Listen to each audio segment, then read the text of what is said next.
When considering a kitchen remodel, there is those folks that talk about refacing the existing cabinetry, and they also will use words like that will be cost effective and it will make the kitchen look brand new.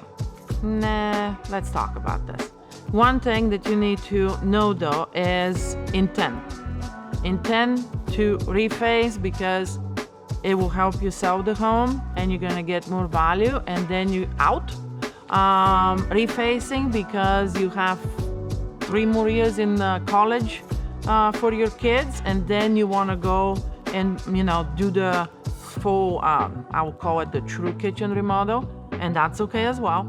Or you're refacing because someone told you so and then you're gonna stay there for the next 10 years. Let's take the moment that you're gonna stay there for 10 years and someone told you that refacing is the right way to go and is going to save you money. It's not.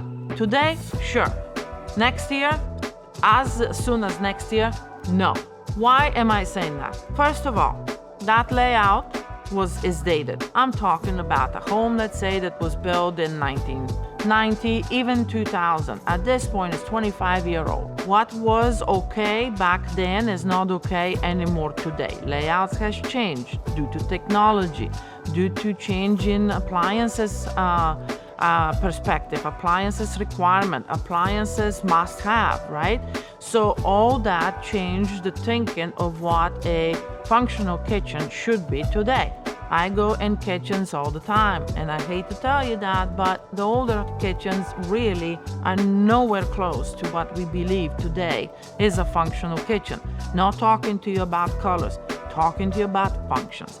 Placements of stove, hoods, fridges, minimum walking area between islands. The size of islands, still big argument about it, right? Some people think that they are just fine with peninsula, others don't. They love their island. Peninsulas, little secret, are never a good thing. They always get you stuck in a corner. And we're too old to be in timeout, you guys. Come on, we need to be able to move and go around. So islands are totally the thing that you need to consider. But back to the question. So with the refacing, you cannot fix any of the layout. That means that you're okay with staying the way it is, period. 2, the body of the cabinetry will never change. So the body, meaning the inserts, meaning the things that you're dealing with, dents here, dent there, that doesn't work, it will still be there because the refacing doesn't do anything for that, right? The sink will still be the same size. Very important because, again, today, the new sizes that are popular and people love are starting at 39-inch sink. Compare that to the old school of a 30-inch sink that was considered to be big.